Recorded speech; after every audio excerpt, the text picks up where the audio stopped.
El trastorno de estrés postraumático, TEPT, es una condición mental que se desarrolla tras vivir o presenciar eventos como abuso, violencia, accidentes, desastres naturales o pérdidas significativas.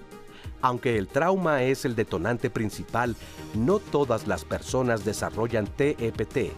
Influyen factores como la vulnerabilidad, el entorno social, las redes de apoyo y la genética. Recuerdos intrusivos, pesadillas, evasión de circunstancias similares, cambios emocionales e insomnio son secuelas de este problema. El TEPT impacta en la vida diaria y coexiste con ansiedad, depresión o trastornos del sueño. Su tratamiento debe ser integral, terapia psicológica, apoyo farmacológico si es necesario, así como un entorno familiar y social adecuado. El autocuidado es clave en el tratamiento del trastorno de estrés postraumático. Mantener rutinas, relajarse y respirar adecuadamente marca la diferencia.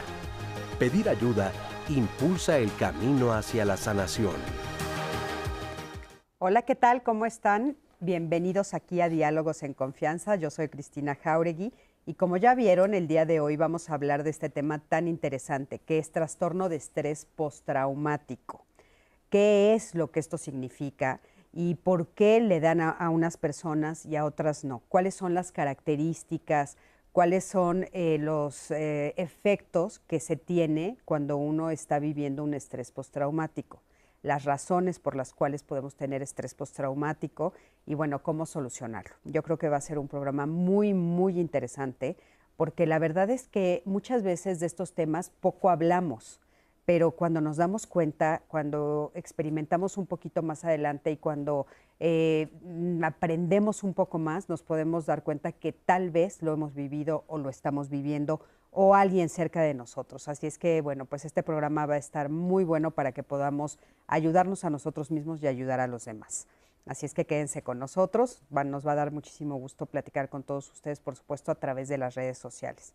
Y le quiero dar los buenos días a las intérpretes de lenguas de señas mexicanas. El día de hoy está con nosotros Lía Vadillo, que es a la que ustedes están viendo en su pantalla, y un poquito más adelante estará con nosotros Jimena Raya. Buenos días, chicas.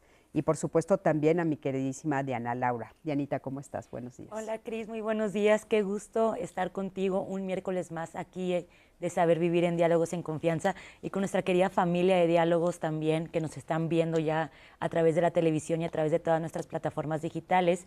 Este programa justo sí también creo que va a estar muy interesante y espero también sus comentarios, sus llamadas, sus preguntas. Sé que puede ser difícil a veces revivir el trauma y hablar sobre este tema, entonces si quieren que haga sus comentarios, sus preguntas o sus testimonios anónimo, me lo pueden también así escribir o en el comentario que nos vayan a poner y así lo hago con mucho gusto. Estamos en Facebook Live, en YouTube Live de Diálogos en Confianza, también estamos en X y claro que en el centro de contacto con la audiencia en el 55 51 66 40 00. Yo voy a estar muy pendiente de todos sus comentarios y preguntas. Por supuesto que sí. Buenos días. Y bueno, pues para hablar de este tema el día de hoy tenemos con nosotros a María Luisa Rascón. Ella es doctora en psicología y miembro de la asociación Voz Pro Salud Mental AC. María Luisa, ¿cómo estás? Bienvenida. Muy bien, muchas gracias. Qué gusto tenerte por aquí. Gracias. También está con nosotros Jessica Larisa Ramírez. Ella es psiquiatra adscrita a la Comisión Nacional de Salud Mental y Adicciones, CONASAMA, del Hospital Psiquiátrico Fray Bernardino Álvarez. Jessica, ¿cómo estás? Bienvenida. Muy bien, muchas gracias. Con mucho gusto de estar aquí acompañándolos. Gracias por estar aquí. También está con nosotros José Enrique Martínez. Él es psicólogo clínico cognitivo-conductual. Es especialista en TOC y trastornos relacionados. También es miembro de la Organización Internacional de TOC. José Enrique, ¿cómo estás? Bien, muchas gracias. Para el otro lado, perdón. Un placer. Qué gusto verte por aquí, José Enrique, una vez más. Y también está con nosotros Marco Antonio Martínez. Él es psicólogo especialista en promoción de la salud y especialista en adicciones de la Comisión Nacional de Salud Mental y Adicciones de CONASAMA.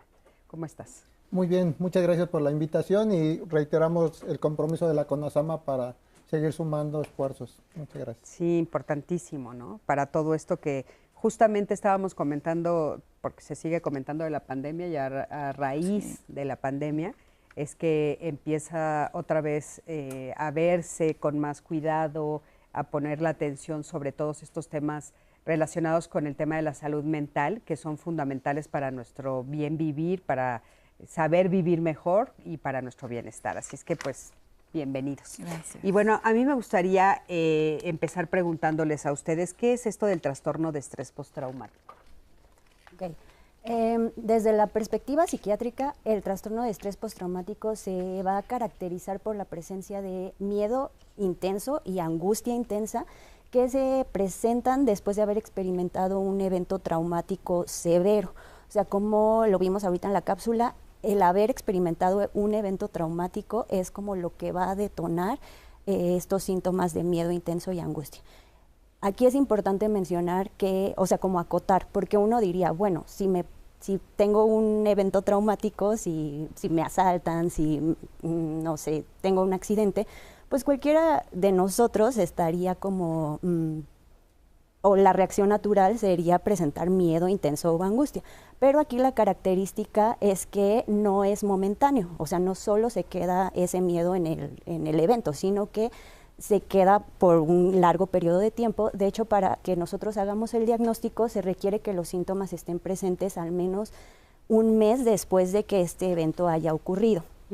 Y generalmente este miedo no se quita, esta angustia no se quita, sino que más bien puede ir en aumento, llegando a impactar gravemente la vida de la persona. No solo se quedan miedo y angustia, las personas suelen experimentar muchos otros síntomas, como lo pueden ser los síntomas de reexperimentación, como volver a vivir el evento traumático. Esto puede ser mediante flashbacks, o sea, como recuerdos intrusivos, mediante ataques de pánico, mediante sueños muy vívidos o pesadillas sobre el evento. También se caracteriza por conductas de evitación, porque bueno, si, por ejemplo, si me asaltaron en una calle en particular, bueno, entonces lo que hago es tratar de evitar como situaciones similares que me puedan poner en ese riesgo. Gracias. Evito pasar por la calle o así. Gracias. Adelante. ¿Qué podrías Bien, sumar? añadiendo, pues la parte importante es que la persona justamente lo vive como si su vida cambiara drásticamente, ¿no? Hay un antes, un después. Justamente añadiendo lo que comenta mi colega, es justo la evitación constante por situaciones. Incluso no necesariamente son contextos, no son calles u objetos, sino incluso pueden ser palabras, pueden ser sonidos, pueden ser imágenes o sensaciones, ¿no? Entonces, la vida de la persona se ve bastante limitada, para lo cual intenta hacer cosas para afrontar estas emociones, todos estos pensamientos intrusivos, y lamentablemente su vida se empieza a ver más limitada porque a lo mejor son personas que ya no quieren salir de casa, pierden trabajos, y pues bueno, las estrategias de afrontamiento no son las mejores y es lo que empeora los síntomas. Okay. ¿Qué es un trauma? Un trauma es esa vivencia que tú tienes ante una experiencia sumamente difícil de manejar, y claro, cuando tú eres vulnerable, se queda esa experiencia, esa vivencia de una manera en que te empieza a bloquear, te empieza a cambiar tus conductas y pensamientos. Todo el tiempo está ahí. ¿Y cómo se diferencia, por ejemplo, el trastorno de estrés postraumático de un estrés común? ¿Qué nos podrías decir? Sí, básicamente, primero es estos criterios diagnósticos que comentaban ya la doctora y el psicólogo. Es importante darnos cuenta que es algo que la gente está recordando constantemente, ¿no? Una situación de estrés, pues estamos trabajando y tenemos estrés porque hay tráfico, tengo estrés porque hay una manifestación, pero esto pasa cuando ya llego al lugar de trabajo, ¿no? Pero una situación como tal de estrés postraumático es que este trauma que se generó a lo mejor en la infancia, puede ser desde que estamos bebés hasta la tercera edad, un evento que cambia mi funcionamiento cerebral y que genera alteraciones en el sueño, en la alimentación, en nuestra vida diaria, y que exactamente está generando situaciones de miedo, inseguridad. Mucha gente, también niños, adolescentes, empiezan a ser violentos, vuelven a hacerse pipí o vuelven a hacerse popó, porque de alguna forma esto que generó este cambio emocional está alterando su vida.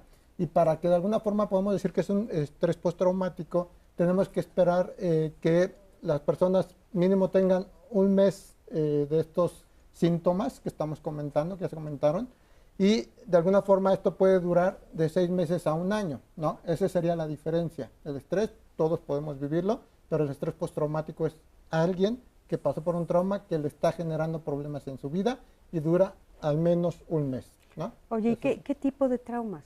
O sea, por ejemplo, ¿qué tipo de cosas pueden desencadenarlo? Por ejemplo, desde la violencia intrafamiliar, un niño que ve cómo están golpeando a su mamá, cómo la están insultando, pues genera esta sensación de enojo, tristeza, frustración, y esto lo representa por medio de no poder dormir bien, por medio de esta violencia que puede estar presentando en la escuela, ¿no? Por esta situación, reitero, de que puede estarse haciendo pipí cuando yo tenía control de esfínteres, o estas cuestiones de que en ocasiones, incluso ayer mismo, un hijo de una paciente decía, es que yo cuando sea grande voy a golpear a mi papá, ¿no? Con otras palabras. Esta situación de enojo, de tristeza, de soledad, que está alterando su vida, lo manifiesta de esta forma. Entonces, es como estos traumas, hasta cuestiones, como lo dijeron, la pandemia, las cuestiones de los terremotos, las cuestiones de algún asalto, de algún choque, algo que queda impregnado, que me duele y que me hace sufrir durante mucho tiempo. Supongo que, bueno, a veces me toca ser la voz también de la audiencia, ¿no? Las dudas. Me queda un poco confuso, porque, ok, por ejemplo, un asalto, un terremoto, los temblores que hemos visto, que sabemos, alguna situación así como que me queda muy claro que te puede provocar. Pero hay otras, por ejemplo, lo de la familia, pues hay niños que viven con esa violencia para siempre y se vuelve su forma de vida, o sea, viven eternamente con estrés postraumático. De hecho, sí, pueden reexperimentar, son etapas diferentes y pueden durar mucho tiempo. Y estrés postraumático puede convertirse en un estrés agudo, puede convertirse en depresión, en ansiedad, en riesgo suicida, ¿no? Los problemas van evolucionando conforme estos traumas van reexperimentándose y van creciendo. ¿Querías decir algo, Jessy? Sí, de hecho, en estas situaciones de violencia familiar que se vive desde muy pequeños, desde la infancia, es importante mencionar que el estrés postraumático en esas situaciones puede incluso hasta modificar la personalidad de ese individuo, sobre todo porque son eventos traumáticos repetitivos que se vivieron durante mucho tiempo, van modificando la personalidad del individuo y entonces ya no se viven tanto como síntomas, sino como ya parte de la persona. Qué difícil ubicarlo, porque tú lo conoces así y resulta que pues no es así. Ahorita nos explicas un poquito más. Quiero que me acompañen a ver la siguiente entrevista con Cintia Alvarado. Ella es psicoterapeuta cognitivo-conductual y nos habla sobre las causas y factores de riesgo. Vamos a ver.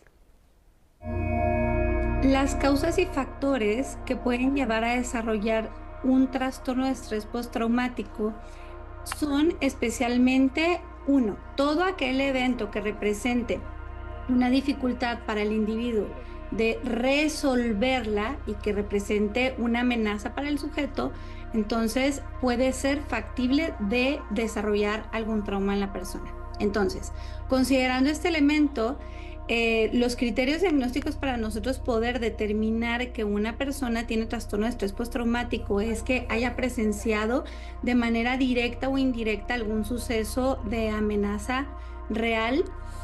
Dos, que la persona comience a presentar síntomas intrusivos como por ejemplo recuerdos angustiantes, sueños de esta misma índole, malestar psicológico significativo y también acompañados de reacciones fisiológicas, es decir, de una activación en el cuerpo que se siente, en donde se experimenta algún grado de malestar.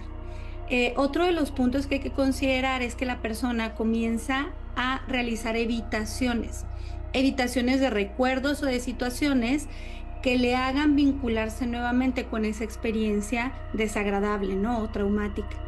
Un estado emocional negativo, una disminución en el interés para realizar actividades que antes le resultaban gratificantes, un desapego e incluso una incapacidad para experimentar emociones positivas. La persona va a estar en un estado de alteración y reactividad. Entonces, esto significa que la persona va a estar hipervigilante, voy a estar a la expectativa de dónde puede haber un aparente daño, puede haber problemas de concentración, alteración en el sueño, y especialmente cuáles son los componentes o los elementos que pueden contribuir a que esto se suscite. Bueno, pues ya lo decíamos, el experimentar algún evento que representa una amenaza para la persona y en la que fue complicado poder resolver, ¿no? Supera la capacidad resolutiva de la persona, pero también algún factor de riesgo es justamente el consumo de sustancias, de alcohol, el tipo de compañías en las cuales me rodeo, ¿no? Si son compañías que se encuentran en circunstancias de alto riesgo, desde luego que van a representar una amenaza. Los primeros 30 días después del suceso traumático, a esto no le catalogamos trastorno de estrés postraumático, lo clasificamos como trastorno de estrés agudo. Posterior al mes, podemos ahora sí hablar de un trastorno de estrés postraumático que reúne el grupo de síntomas que hace un momento les comenté. Muchísimas gracias por esta entrevista. Y bueno, qué interesante entender que si pasa el primer mes es esperable y después del primer mes ya podemos empezar a pensar qué es lo que está pasando. Dianita, ¿tienes algún comentario ya? Tengo algunas preguntas que me gustaría decirles mejor regresando del corte para que podamos contestarlas, pero les invito a que sigan participando, a que nos escriban en Facebook, a que nos escriban en YouTube o a que nos marquen en el centro de contacto con la audiencia para poder responder sus dudas y leer sus comentarios y hacer esta conversación todos juntos. También les voy a dar el número rápido, es 55 51 66 40 00. Ese es el centro de contacto con la audiencia. Y ahorita regresando al corte leo un par de preguntas y seguimos hablando sobre el trastorno de estrés postraumático.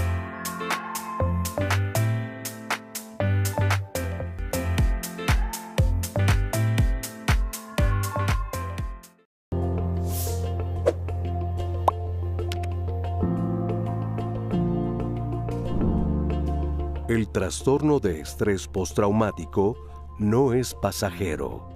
Afecta emociones, pensamientos y conductas de las personas que han pasado por una experiencia traumática. Yo creo que es muy importante esto, justamente darnos cuenta que no es pasajero, o sea, que es algo que se mantiene en el tiempo y que nos va afectando todo nuestro diario vivir. Y bueno, a mí me gustaría preguntarles si se puede desarrollar el estrés postraumático sin haber vivido directamente la experiencia traumática. O sea, tal vez no fue en contra tuya, pero a distancia, ¿sí se puede? Sí, se puede, definitivamente. Cuando nosotros hemos tenido la escucha o hemos visto personas que han recibido algún tipo de evento traumático, claro que sí. Nosotros tenemos también una recepción como seres biopsicosociales en donde la parte biológica se afecta. Muchas veces creemos que no tenemos un impacto, pero sí lo tenemos, sí lo tenemos. Oye, me comentabas en el corte que entre niños y adultos hay una gran diferencia. Sí, en las reacciones que tenemos, si por ejemplo el niño, como comentaba el compañero, recibe ese impacto por violencia familiar, el niño lo recibe en la parte también física, biológica, tiene una memoria, tiene una recepción en todos sus líquidos internos, incluso en los neurotransmisores. Entonces, cuando el niño ve que en un momento dado se repite la violencia, empieza desde antes, él sabe que va a llegar papá o va a llegar la persona violenta, sabe que en un momento se va preparando. Empieza a segregar sustancias, su cuerpo empieza a tener un funcionamiento específico que empieza a recrear todo aquello que vivió antes y a recordarlo, y empieza a tener, aunque no sea a él dirigida la violencia, claro que la vive. Claro. Y claro que hay una situación en donde él empieza a sufrir esa situación, ¿no? Claro, y empieza a tener actitudes, reacciones, comportamientos que van dirigidos a ese miedo o a esa angustia o... Exactamente. Ok. ¿Y cuál sería la diferencia con los adultos? Con los adultos en un momento dado podemos tener como como esa vuelta de página de decir, le pasó a él, pero a mí no. Híjole, qué mala suerte, o híjole, qué mal que le tocó que a la compañera la secuestraron, ¿no? Y puede ser que le dure una sensación días nada más y que lo vaya elaborando. Pero hay personas que no, hay personas que son vulnerables y no, pero es que como a ella le pasó eso, tenemos que ayudarla, tenemos que darle apoyo, en fin, pero eso es algo diferente en cada persona, y en el adulto más todavía que en el niño más. Claro, entonces sí es importante el momento, o sea, la edad en la que te sucede, la reacción son completamente diferentes. ¿Hay más posibilidades de superarlo si eres un niño o si eres un adulto? Digamos que esto tiene que ver con los mecanismos de afrontamiento. Obviamente un niño, como apenas está creciendo y formando su personalidad, tiene menos herramientas y menos mecanismos para poder darle como otro significado. Un adulto generalmente ya tiene una mayor capacidad, pero pues igual dependiendo del adulto, dependiendo del momento de la vida en el que se experimente el trauma, y también dependiendo del tipo de trauma.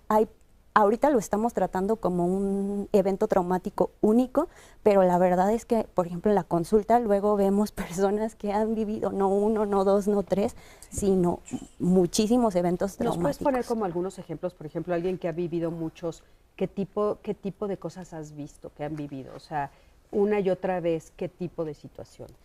Sobre todo esta violencia intrafamiliar que empieza en la infancia y muchas veces se le va sumando agresiones físicas, agresiones sexuales, incluso no sé, se me ocurre como alguien que venga de un medio socioeconómico bajo, igual que crece en lugares como muy violentos o muy problemáticos, asaltos regulares. Entonces, no es solo una condición, sino que se van sumando estas vivencias desagradables y ni siquiera permite que el individuo termine como de elaborar una vivencia, ya se agregó otra y otra y otra. Y supongo que hay diferentes tipos de síntomas, o sea, unos más visibles y otros tal vez escondidos.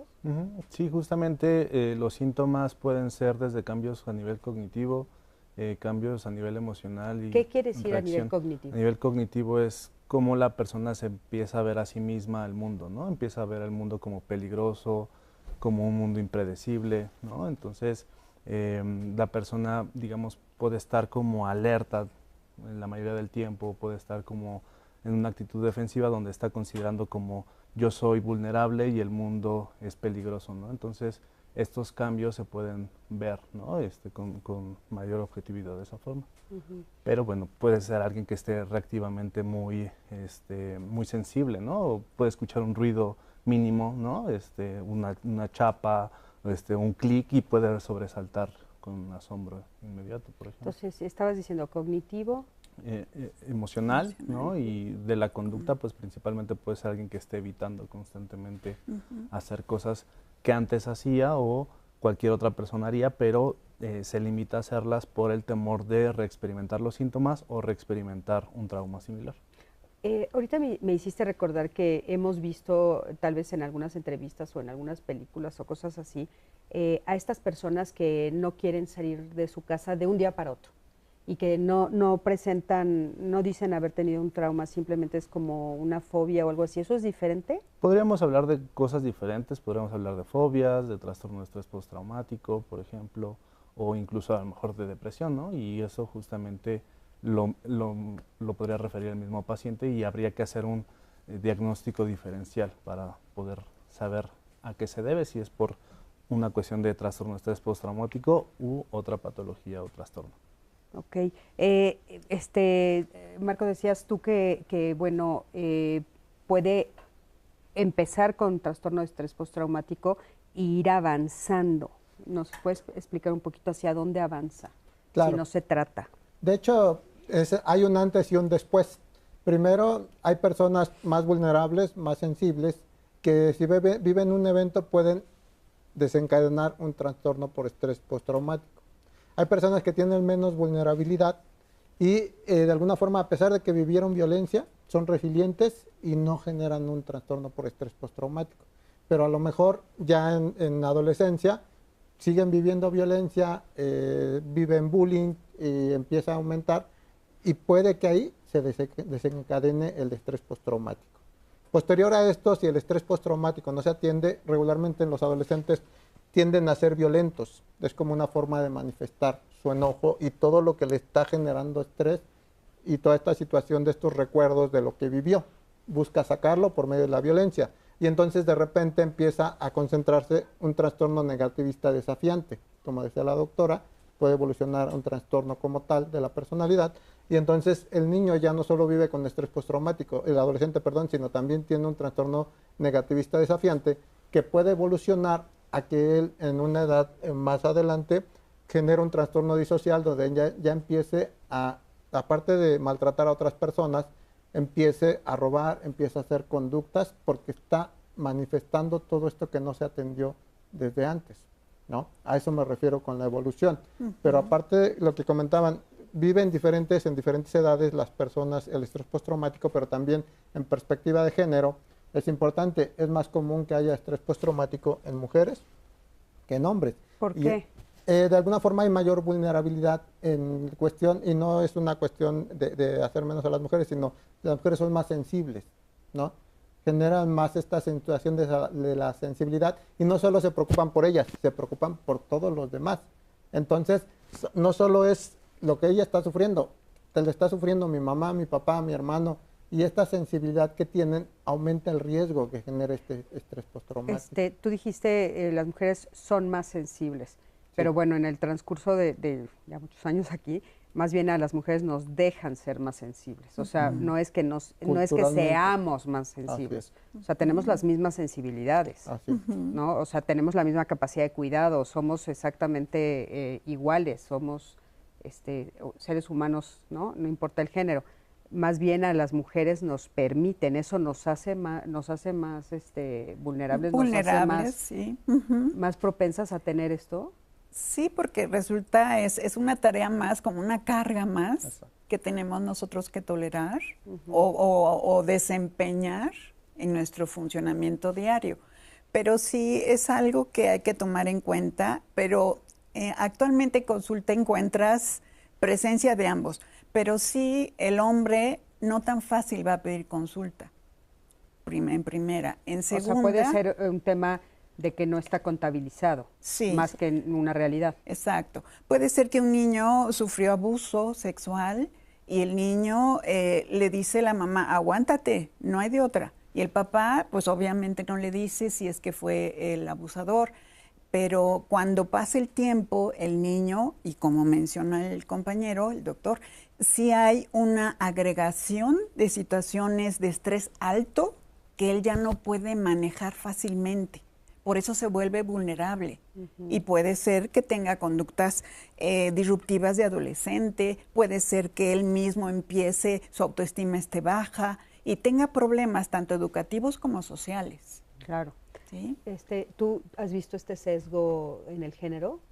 Sí, y creo que tiene mucho que ver con lo que comentaba mi compañera, porque los hombres suelen bueno, no sé si tolerarlo, pero no suelen pedir ayuda. Y entonces vemos que cuando ya llegan a la consulta psiquiátrica es porque de verdad es un cuadro muy grave.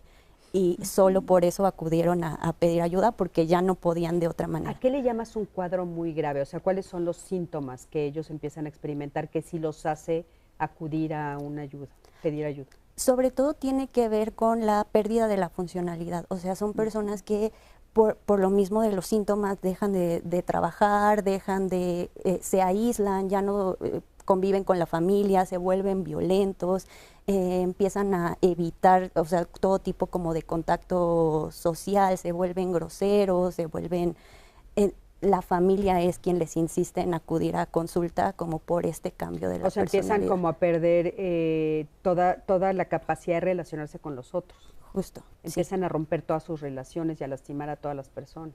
Sí, y por eso se acercan. ¿Y las mujeres en qué momento se acercan? Las mujeres suelen acercarse antes de que los síntomas se salgan de control. Suelen pedir ayuda antes, cuando los síntomas están como iniciando y se está sintiendo como esta angustia muy intensa. Y al respecto también me gustaría mencionar que una de las causas pues, frecuentes de trastorno de estrés postraumático son las agresiones sexuales. Entonces es mucho más fácil que una mujer acepte la agresión sexual que un hombre acepte el haber sido víctima de una agresión sexual. Creo que es algo que también tiene mucho que ver. Claro, con las estadísticas. Y bueno, ya tenemos algunas preguntas sobre ese tema justamente, ¿no? Sí. Justo del bloque pasado ya tenemos un par de preguntas y nos pregunta Adela que si puede presentarse meses después, y ella nos cuenta, ya que el sismo fue en septiembre en la Ciudad de México y yo tuve un cuadro de ansiedad hasta el siguiente año en abril. Fue horrible todo, me daba miedo en especial pensar en la muerte de familiares. ¿Qué le podemos contestar? Sí, sí es así, sí es algo que puede ser incluso recurrente, pero sí lo puede presentar posteriormente. Y entonces ella se va a dar cuenta de que tiene miedo, de que tiene ya pensamientos que le están bloqueando, pensamientos que ya no son controlables para ella, tanto emocionales como conductuales. Entonces sí es muy importante que reciba ayuda, porque hay algo que está ahí presente y que más adelante le puede provocar otros problemas. Perfecto, muchas gracias. También nos pregunta Rafael, el miedo es un instinto de supervivencia, pero ¿cuándo se vuelve trauma? Adelante. El miedo justamente es una reacción, como bien mencionan, automática, ¿no? En cuanto a la persona tiene esta reacción psicofisiológica para preservar su vida y, digamos, correr, huir, pelear, ¿no? El trauma se presenta como tal o como trastorno de estrés postraumático TEP. Justo los síntomas son muy marcados después de un mes y justo entorpecen la vida, ¿no? Realmente el estar tenso todo el tiempo pues, no te permite fluir, ¿no? En cambio, no sé, si vas caminando por la calle y te sale un perro y pues, a lo mejor en ese momento pues, te permite caminar más rápido o fluir, ¿no? Digámoslo. Pero una cuestión de trastorno de estrés postraumático realmente te limita, ¿no? Te limita en cuestión emocional, y la persona realmente lo está sufriendo, ¿no? Digamos que el miedo te ayuda a afrontar una situación cotidiana, ¿no? Que no es tan constante. Y el trastorno de estrés postraumático realmente es algo que estás reexperimentando día con día en un malestar constante. O sea, por ejemplo, en un diálogo, ¿no? Papá, ¿me deja salir con mis amigos? No, no puede salir porque es peligroso. Y oye, pero ¿puedo ir al cine? No, porque el cine es peligroso. Oye, voy a salir de casa, que te acompañe alguien porque es peligroso. O sea, en la narrativa empezamos a escuchar este exceso de miedo. ¿Sí? ¿Así es? Exactamente. Sí, justamente el trastorno de estrés postraumático, no todas las personas lo desarrollan, ¿no? O sea, alguien puede vivir una situación o varias situaciones traumáticas, creo que hemos hablado mucho como de un trauma, sino pueden ser una o varias situaciones. Aquí el punto es que, digamos, alguien puede experimentar ansiedad, tensión, miedo, angustia en una situación como las que mencionas, ¿no? En cuestión de violencia y demás. El problema aquí es que ya después de un mes reexperimentas, por ejemplo, intrusiones, ¿no? Pesadillas, y realmente esto ya queda fuera de control. Ya, eso es muy importante, que queda fuera de control. Oigan, vamos a ir a un corte, pero antes del corte van a ver este testimonio anónimo en el que nos cuenta una persona, después del corte, una persona nos va a contar cómo empezó a sentir síntomas de un estrés postraumático. Es anónimo y ya verán por qué, pero es muy interesante ver cómo un evento hace que esta persona realmente su vida se trastorne completamente, y eso es lo que llama mucho la atención, ¿no? Que de un momentito a otro puede ser otra persona. Vamos a un corte, quédate con nosotros, estamos en Diálogos en Confianza, no te vayas.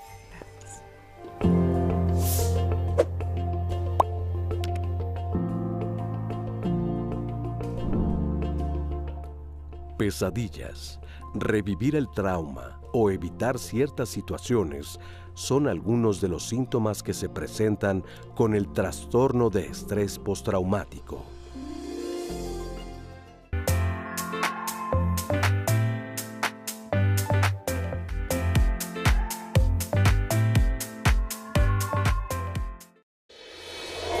Hace aproximadamente 7 años apareció dentro de mi oído un grano raro, que lo dejé pasar porque dije esto es un granito común y corriente, y empezó a agrandarse ese grano, a tener un color extraño para ser un grano, y fui a ver al médico y el médico me dijo, ese grano es cáncer.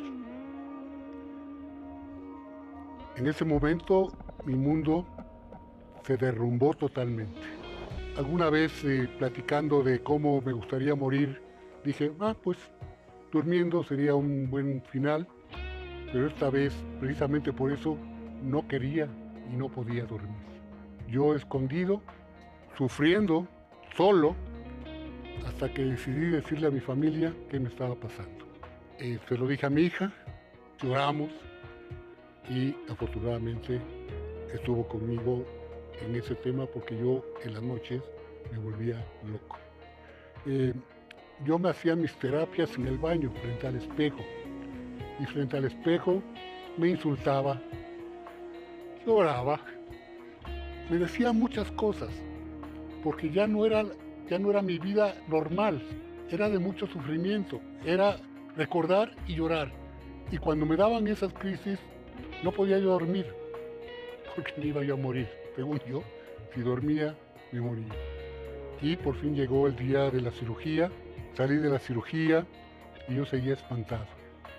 Hice cosas atípicas, diría yo, en la cual me salía un granito, iba yo al médico enseguida. Un día me dijo, a ver, está bien que vengas, pero no te voy a operar y no todo lo que salga en tu cuerpo es cáncer. Y aprendí eso. Él me explicó cómo era el mecanismo de un cáncer con relación a algo en la piel.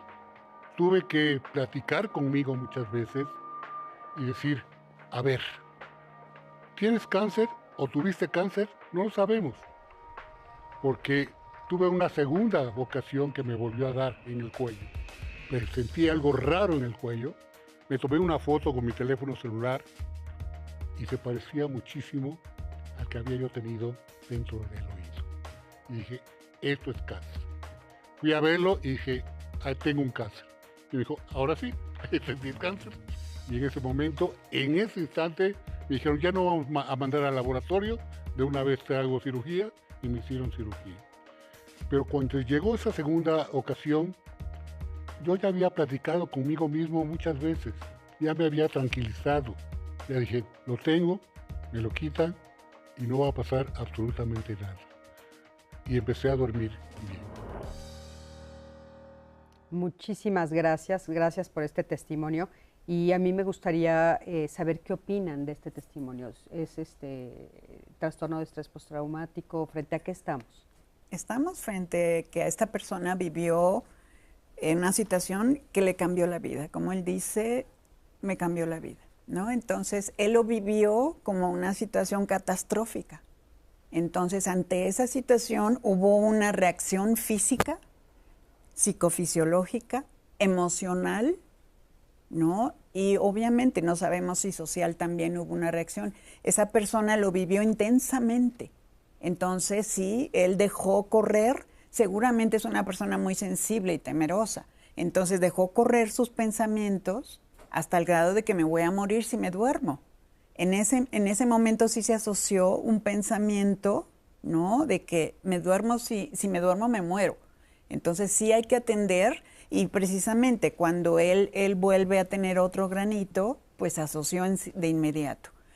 Es cierto que pasa esto, es cierto que lo podemos vivir de una manera catastrófica, un evento que tengamos, pero sí hay que analizar cómo lo vivo, ¿no? Desde el momento en que si pienso en eso, quiero ir al baño, de que si pienso en eso, suda mi cuerpo, de que si pienso en eso, estoy teniendo pensamientos repetitivos negativos, tengo que atenderlo. Es como personas que llegan, por ejemplo, a Voz por Salud Mental, al curso de usuarios de servicios de salud mental, llegan porque han tenido últimamente una situación de ansiedad y depresión. Entonces, cuando nosotros les hacemos la entrevista, tomamos en cuenta eso. pero no hacemos una exploración más allá porque llegan a cursos psicoeducativos, donde van a entender lo que les pasa, donde van a conocer lo que les pasa y además van ellos a tener una herramienta para modificar emocionalmente. Pero cuando ya estamos en los cursos, muchas veces empezamos a trabajar diferentes trastornos y sale abusos, salen situaciones difíciles de vivir en su infancia y entonces nos damos cuenta que eso no lo han trabajado, eso no lo han atendido. Entonces es muy importante cuando llegan a consulta que se haga una exploración, una evaluación profunda de lo que han vivido, porque si no se va uno, el profesional, con la idea de que es ansiedad y es depresión y nada más atiendes eso, pero no quiere decir que lo anterior lo veas y lo trabajes, porque se va a volver a repetir. Claro. Con una situación, por ejemplo, una chica llegó con esta situación de ansiedad y depresión, cuando ya supimos que tuvo abusos, le preguntamos, yo le pregunté de manera personal, independiente del grupo, que si había tenido situaciones de abuso, porque ya sospechaba yo, y ella me dijo que sí, y obviamente no las atendió. Entonces, ella tenía que ir a una terapia psicológica de eso específicamente, porque si no, ella iba a seguir teniendo situaciones diversas asociadas con ese abuso que le había quedado emocionalmente un trauma. Claro, importantísimo. Tenemos aquí algunos datos que fueron gracias a la investigación, justamente, que Dianita hace las investigaciones para nuestro programa de los miércoles. Y fíjense, es muy interesante porque los números son impresionantes. Dice, según datos de la Organización Mundial de la Salud, la OMS, en torno al 70% de la población mundial vivirá un suceso potencialmente traumático, el 70%, es altísimo, ¿no? A lo largo de la vida, pero solo el 5.6% llega a presentar trastorno de estrés postraumático o TPT. Se estima que un 3.9% de la población mundial ha tenido en algún momento de su vida trastorno de estrés postraumático. Y la probabilidad, según la OMS, de que se manifieste un trastorno de este tipo varía bastante del suceso traumático vivido. Las tasas de personas con estrés postraumático son 3 veces superiores entre las personas expuestas a conflictos violentos, guerras y después de casos de violencia sexual. Son los más grandes, ¿no? Son 3 veces superiores, el 15%. O sea, estamos hablando de que en este momento pues está un gran número de la población, por lo que sabemos que se está viviendo a nivel mundial, sufriendo de trastorno de estrés postraumático por todas las guerras, ¿no?, que sabemos que están viviendo. Y bueno, en casos de violencia sexual, sí es de alarmarse para nosotros en México porque estamos altamente calificados. O sea, es una calificación muy alta la que nosotros tenemos de violencia sexual, sobre todo a menores de edad, ¿no? Sí. Justo, Cris, tengo un comentario de Tere que dice, un amigo tiene TPT por haber estado en la guerra. Actualmente tiene insomnio, una actitud retadora, falta de concentración, incluso en ocasiones es violento. Es muy difícil poder interactuar con él y piensa que los demás estamos en su contra. Sí, fíjate. ¿Qué nos pueden decir de este comentario? Adelante, por favor. Bien, justo creo que es un ejemplo muy representativo de lo que es el trastorno de estrés postraumático. De hecho, cuando se empieza lo que es la APA, lo que es el manual de diagnósticos, lo empiezan a integrar tras ver los cambios que presentaban personas retiradas, ¿no?, que estuvieron en guerra y tenían estos cambios muy abruptos, ¿no? Y estos cambios no solamente los pueden presentar alguien que estuvo en una situación de violencia como es una guerra, un conflicto bélico, sino también estos cambios se observaban en personas que venían sobreviviendo de catástrofes naturales o situaciones de violencia en cuestión de abuso o violencia sexual física, ¿no? Entonces, prácticamente no solamente la persona cuando está despierta está experimentando síntomas, ¿no?, de recuerdos, sino a lo mejor pesadillas, y pues justamente esto cambia mucho su vida porque la persona realmente no puede disfrutar de muchas actividades. Regresando un poquito como al testimonio que veíamos, ahí a lo mejor no hay una situación de trastorno de estrés postraumático de manera estricta. A lo mejor si la persona que pasó por esta situación de cáncer, si dijera, es que yo cuando veo a una persona de bata blanca me sobresalto porque me acuerdo cuando el doctor me dio el diagnóstico de cáncer, ahí podríamos decir que a lo mejor sí, ¿no? Pero aquí lo importante siempre es diferenciar lo que podría ser un trastorno de estrés postraumático, que creo que este caso que tú mencionas es un caso muy evidente y es de lo más frecuente, y cuando alguien, por ejemplo, puede presentar trastorno de adaptación, ¿no? Que a lo mejor cuando te dan una noticia, cuando estás pasando por una situación cotidiana difícil, pues es normal que tu cuerpo reaccione con estrés, pero no es lo mismo al trastorno de estrés ¿Podríamos postraumático. entonces hablar de que hay niveles? Porque, por ejemplo, él comenta, ¿no? El testimonio anónimo comenta que pues todo el tiempo se estaba revisando el cuerpo, ¿no? O sea, tal vez no pasó algo en lo cotidiano, no sabemos, porque sí, efectivamente no nos los dice en el testimonio, pero esta situación de todo el tiempo estarte revisando el cuerpo, todo el tiempo, ¿no? Cualquier cosita, es que es cáncer, claro. Cáncer. O sea, imagínate interiormente, ¿no?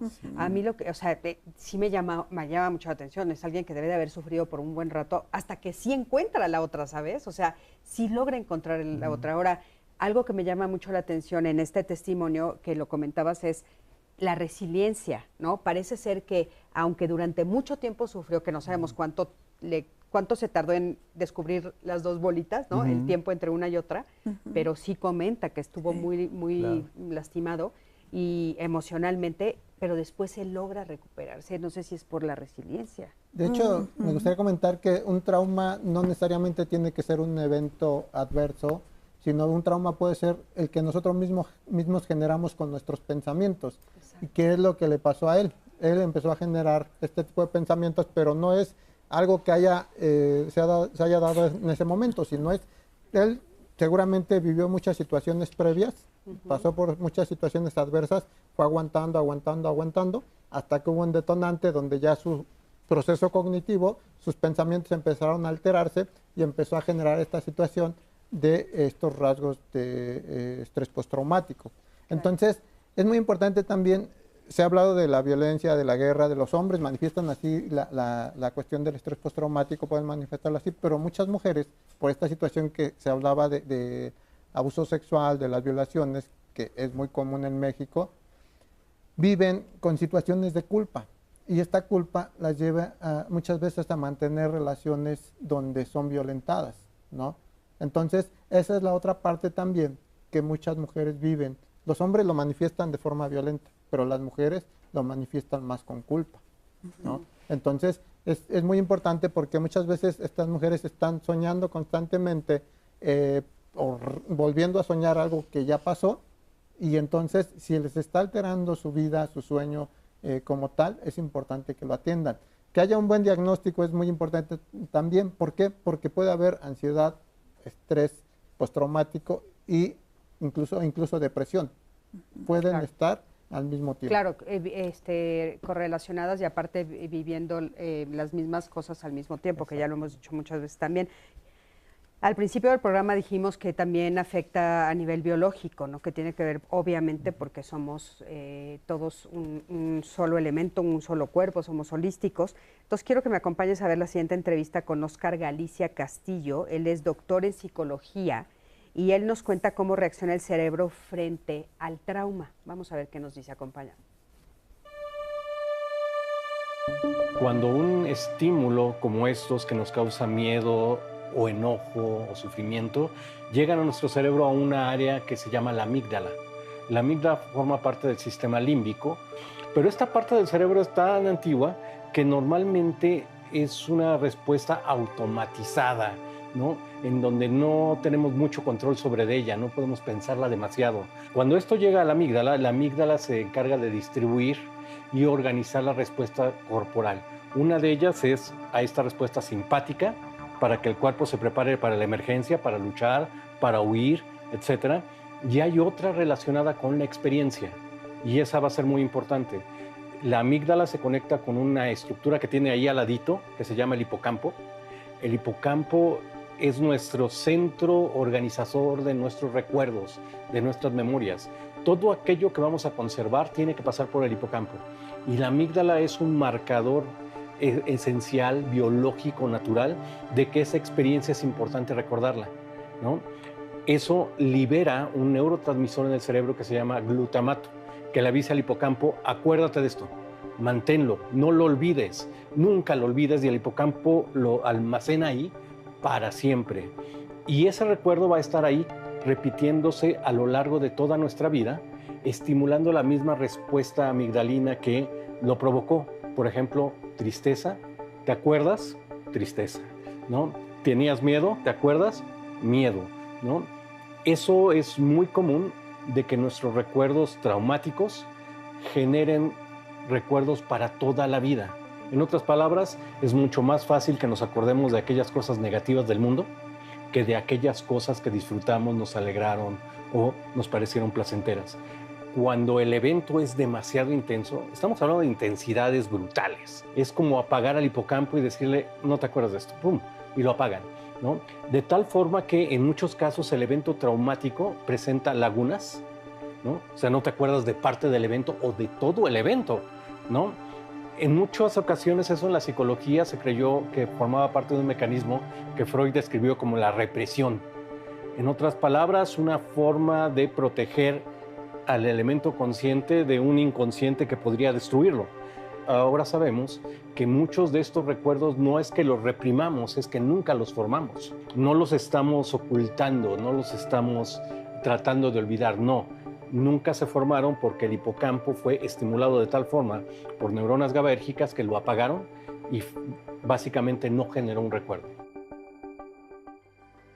Muchísimas gracias por esta entrevista y bueno, esta explicación tan clara que nos da y tan compleja al mismo tiempo, ¿no? También, o sea, somos unos seres increíbles. Bueno, un poquito más adelante hay algunas dudas que ustedes tienen de qué es, cuáles son la diferencia entre algunos de los trastornos que hemos hablado de ellos antes en los programas de diálogos.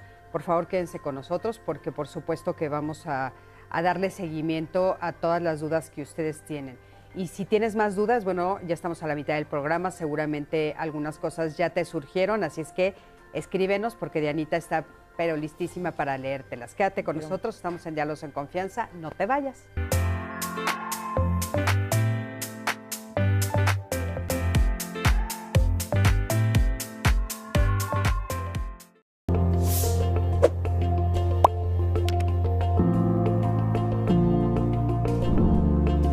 El trastorno de estrés postraumático suele ir acompañado de ansiedad, depresión y sentimientos de culpa que dañan la autoestima, complican las relaciones y dificultan el bienestar emocional. Y estamos de vuelta aquí en Miércoles de Saber Vivir en Diálogos en Confianza, hablando sobre el trastorno de estrés postraumático. Les agradezco mucho toda la participación que han tenido en nuestras redes sociales, de las llamadas que nos han hecho, y ya saben que aquí intentamos contestar la mayoría de las dudas que nos llegan. Y aquí tengo una pregunta de A.R. Madaji que dice, ¿cuál es la diferencia de trastorno postraumático y trastorno de pánico y ansiedad generalizada? Jessica. Ok.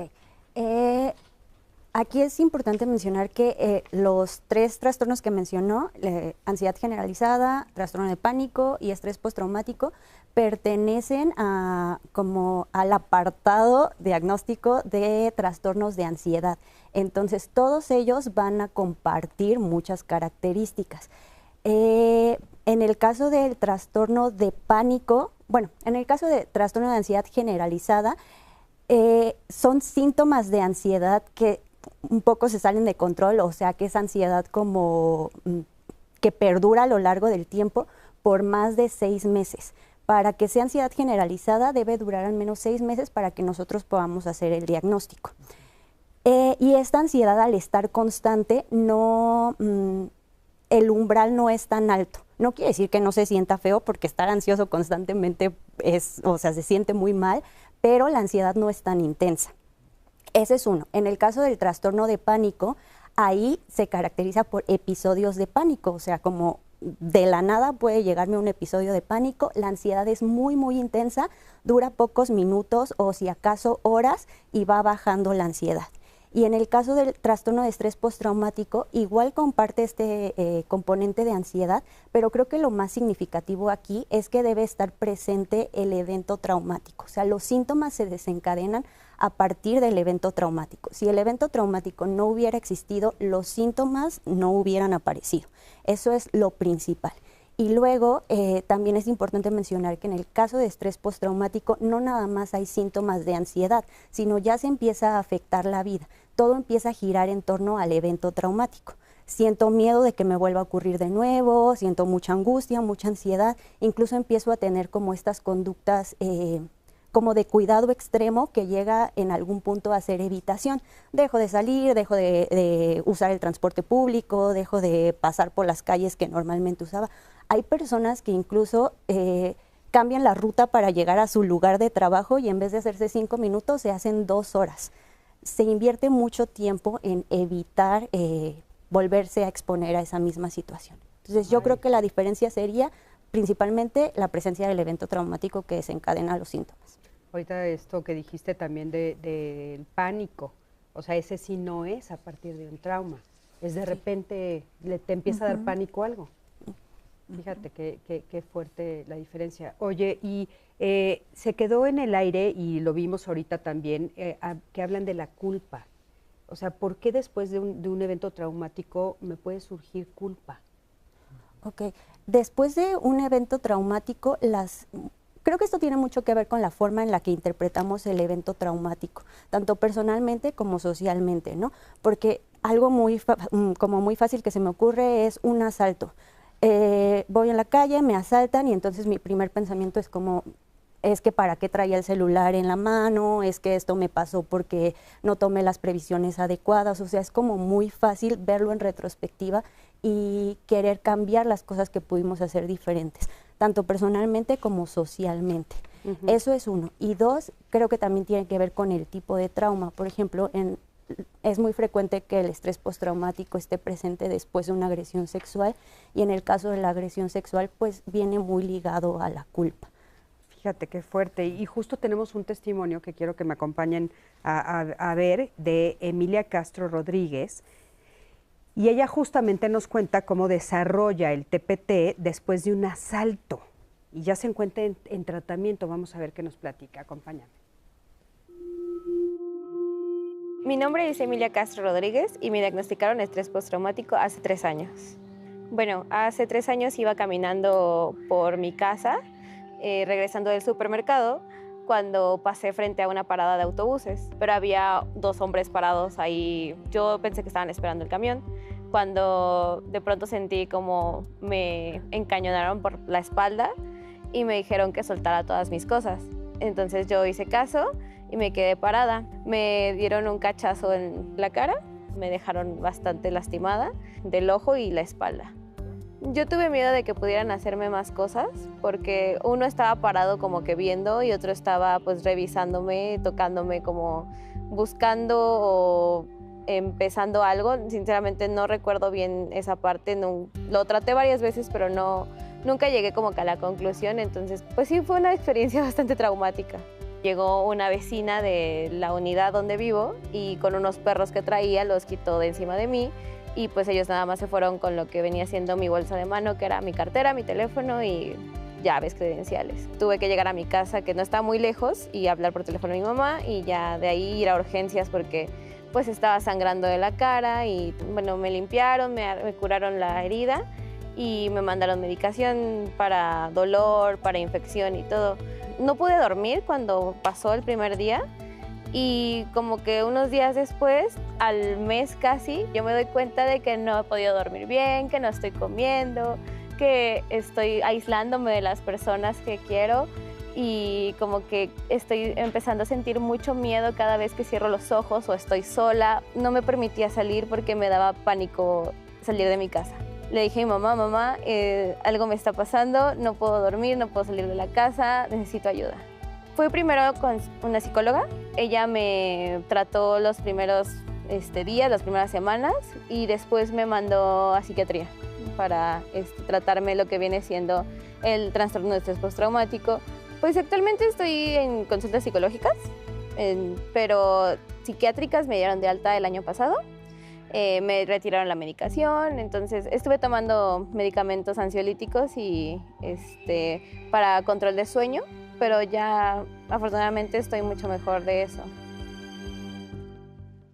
Bueno, muchísimas gracias y qué fuerte, ¿no? Lo que estamos escuchando, eso es algo que comúnmente puede suceder. Claro. Lo que es más interesante en el caso de ella es que ella pide ayuda. ¿Qué tan importante es el entorno para poder salir de un TPT? Definitivo, definitivo.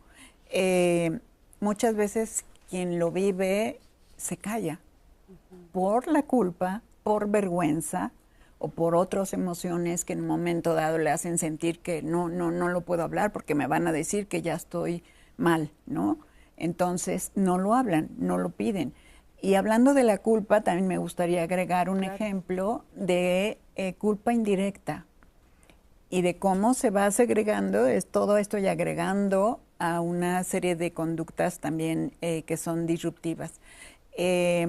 Cuando un integrante de la familia presenta un trastorno, muchas veces papá o mamá empiezan a tener una culpa, ¿no? Empieza a darse, es que yo por esto, por aquello y por demás, ¿no? Cuando ya la persona, el ser querido, si es el hijo o hija, recibe atención, el familiar, principalmente la madre, empieza a desarrollar otras cosas más, además de la culpa, vergüenza, una serie de características que tienen que ver con depresión, ¿no? Síntomas, y eso es cuando nos damos cuenta que está teniendo reacciones emocionales que no son convenientes para poder ayudar a su ser querido, ¿no? Claro, claro. Y pudo ser por diferentes razones que el hijo presentó un trastorno, pero ahí es como vemos cómo los familiares también presentan un efecto por una persona en la familia, y eso hay que hablarlo, que hablarlo. O sea, y puede ser que la persona que lo vivió tenga resiliencia y lo supere, y sin embargo el familiar se quede como atorado. Exactamente. Qué importante, qué importante. Sí, sí. Exactamente, porque muchas veces ya se comentaba, quien sufre el trauma puede generar estrés postraumático o no. O sea, no es consecuencia de, debido a sus habilidades, a su resiliencia, puede que no haya estrés postraumático, pero la mamá que exactamente generó estos pensamientos, a lo mejor ella sí genera este estrés postraumático. Claro. ¿No? Entonces, esto es muy importante, y aparte es importante, desde la CONASAMA tenemos una capacitación que se llama MHGAP, donde exactamente se ayuda a los profesionales para que puedan hacer un diagnóstico diferencial de los diferentes trastornos o condiciones de salud mental.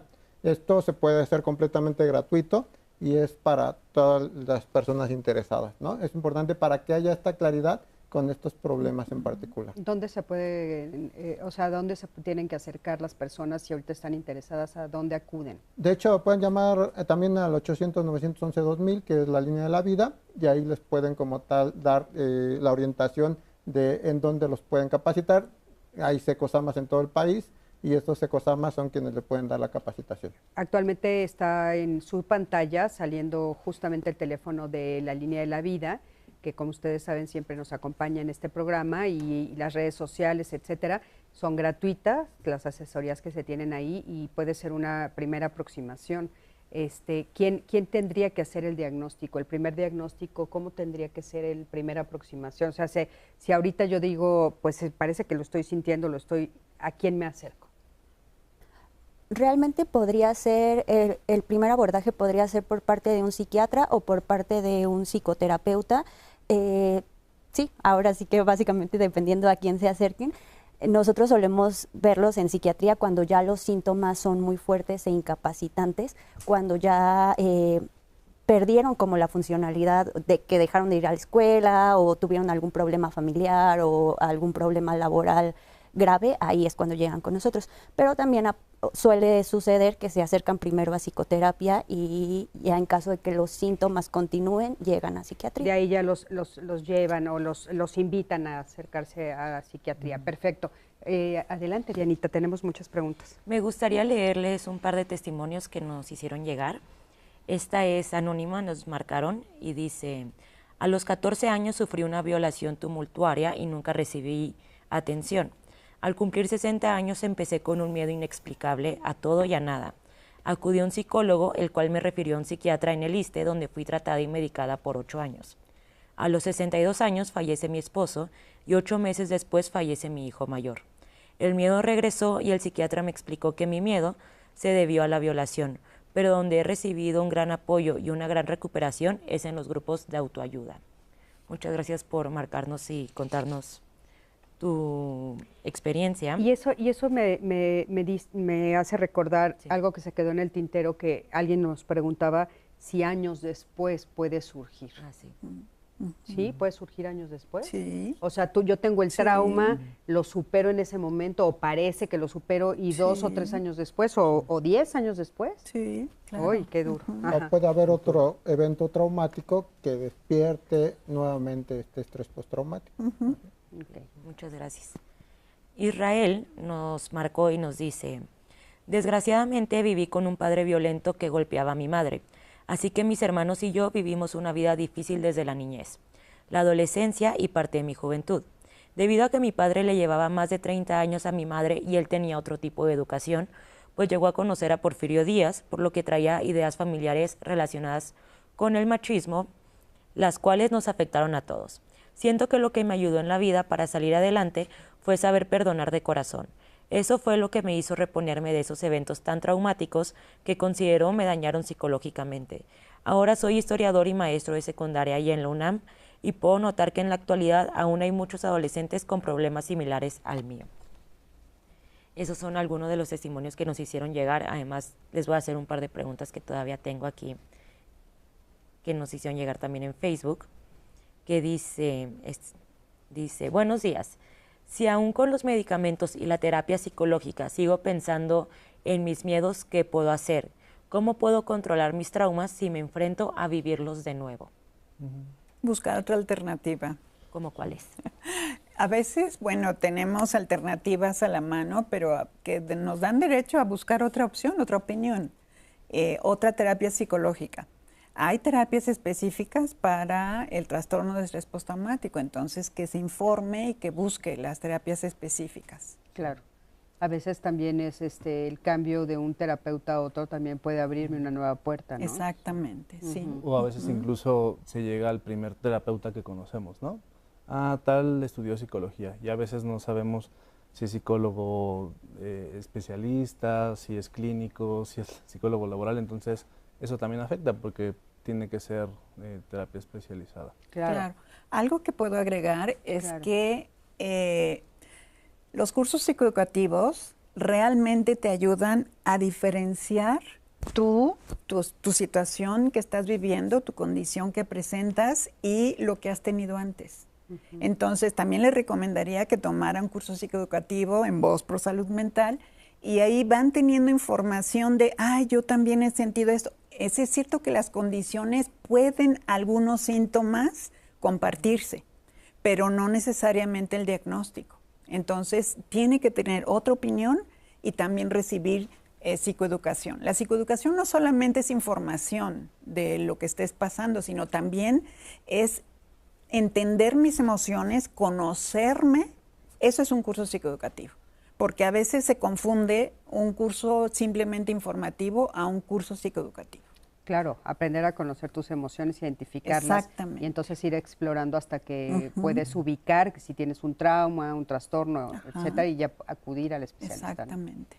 ¿No? Y ahí a mí me gustaría agregar en esa pregunta que a veces también es importante tener paciencia con uno mismo, porque a lo mejor para las demás personas que no experimentaron el trauma, pues puede ser como muy sencillo decir como, bueno, pero ya pasó, ya estás en tratamiento, deberías de estar mejor. Pero estas vivencias a veces tardan mucho tiempo en desaparecer. Pueden ir mejorando poco a poco, pero también es un poco irreal pensar que se van a quitar en poco tiempo, sobre todo dependiendo del tipo de trauma. O sea, si fue uno, si fueron varios, si fue por mucho tiempo. Entonces yo agregaría, sí buscar otras opciones, pero también tener paciencia con uno mismo y qué importante, no Jessy, tener expectativas irreales. Sí. Qué importante lo que acabas de decir, porque sí, efectivamente, A veces cuando acuden a nuestros consultorios, pero ¿en cuántas sesiones me sacas de aquí? ¿Cuántos años tienes? ¿Hace cuánto fue? ¿Cuánto tiempo llevas? ¿Quieres salir en 2 sesiones? ¿No? Ajá. Sí es cierto, la paciencia, qué importante, porque bueno, nos puede ayudar a tener un mejor resultado. Gracias por ese comentario. Vamos a un corte, en un momentito regresamos, quédate con nosotros, estamos en Diálogos en Confianza.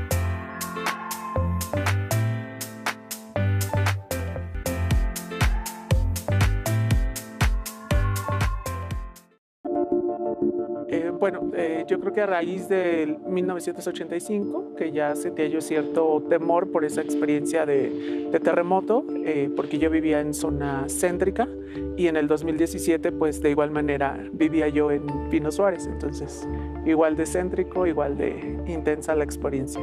Estaba yo escuchando a Fernanda Tapia, que estaba hablando justamente de los resultados del simulacro con el doctor Mancera, que era el jefe de gobierno en ese tiempo, y empezó el movimiento. Yo agarré mis llaves y mi cartera, le grité a mi hijo y pues salimos corriendo. Cuando iba bajando del edificio, que se escuchaba que se estaba como cayendo, sí sentí como que se podía caer y pues ahí podía pues perder la vida incluso, ¿no? Pero en un puesto de jugos, me parece, escuchamos las noticias donde se informaba que había edificios caídos. Entre ellos mencionaron uno en la calle de Bolívar y como dijeron que se había caído una primaria, él me pidió que fuéramos porque ahí estudiaban los compañeros de juego de él. Nos dirigimos hacia la supuesta primaria, que a un lado estaba una fábrica, pero en realidad era un edificio que funcionaba como bodegas y oficinas, que compartía una barda con la primaria, que fue lo que quedó dañado en cuanto a la primaria, pero el edificio sí se cayó. Entonces cuando llegamos pues todavía alcanzamos a ver gente corriendo, pues un poco de todo, ¿no? O sea, las emociones de la gente que encontraban pues fallecida, de la gente que pudieron rescatar con vida, estar con familiares, con empleados que laboraban ahí. Me quedé a auxiliar por mi profesión. Me empiezo a dar cuenta que algo no estaba bien conmigo, por así decirlo, porque yo me dormía con tenis y con ropa puesta. De hecho, me tuve que ir a dormir a casa de una amiga porque pues escuchaba yo la alerta cuando en realidad no sonaba. Creo que la afectación es fuerte porque somos seres humanos. Entonces yo creo que no hay alguien 100% formado para poder tolerar todo lo que uno vive en ese sentido, ¿no? Puede uno salir de esas situaciones si sabes reaccionar a tiempo, ¿no? Pero no desde esta sobrealerta en la que yo estaba, ¿no? Sino un poco más consciente, como más resiliente hasta cierto punto.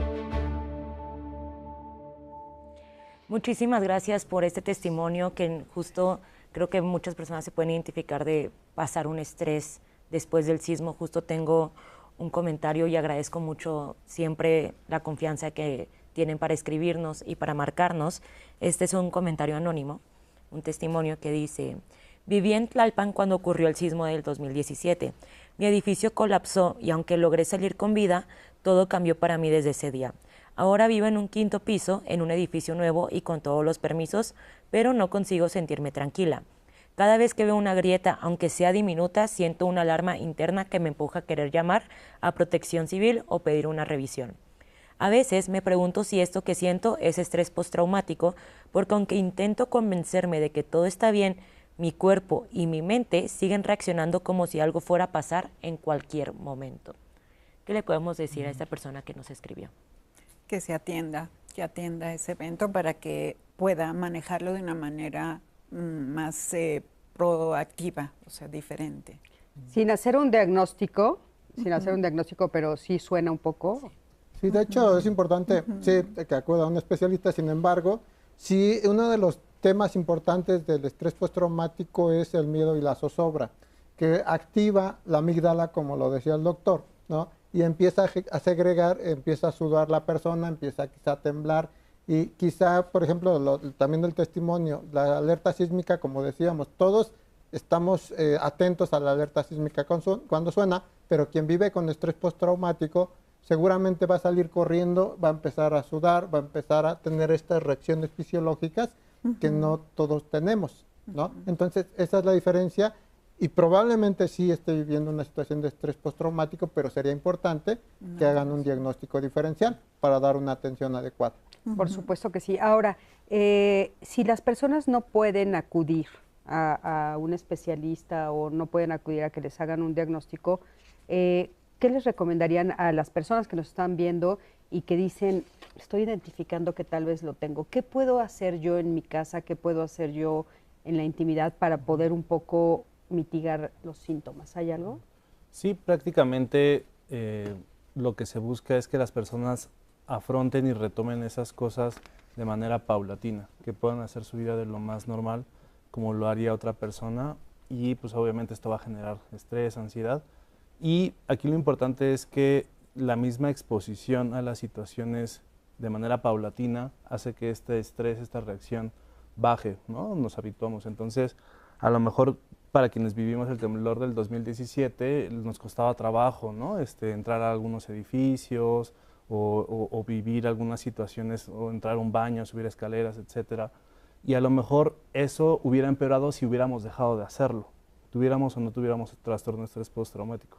Lo que nos ayuda a estar más estables es justamente el seguirnos exponiendo y seguir afrontando esas situaciones, seguir subiendo por elevadores, seguir subiendo por escaleras, y dejar de evitar esas situaciones, porque justamente la evitación de las situaciones y de esas emociones es lo que empeora los síntomas como tal. Oigan, otra de las cosas que vimos en la investigación, Dianita, que tú nos hiciste, fue todo el tema, por ejemplo, de las personas migrantes, que no lo hemos dicho y que también es un tema fuerte, ¿no? ¿Por qué es importante considerar el contexto social y cultural? ¿Por qué es importante? Sí, es muy importante. Ahorita recordé de inmediato una chica que está tomando el curso que es migrante.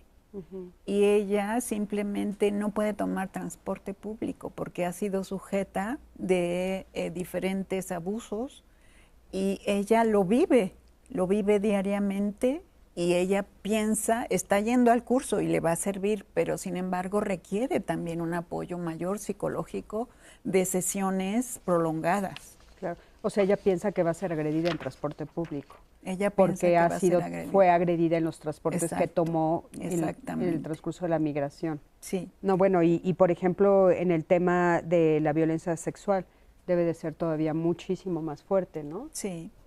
Sí, son personas, bueno, los migrantes es una condición que está sujeta a muchas situaciones adversas, o sea, desde falta de alimento, la falta de una red de apoyo también, les roban sus cosas, agresiones físicas, agresiones sexuales también, simplemente el no tener un lugar fijo al donde llegar, a un lugar seguro, es muy todo eso significativo. De hecho, desde el momento en que piensan en migrar, ya están teniendo ahí una situación de miedo, zozobra, qué va a pasar, más todo lo que pasan en el camino.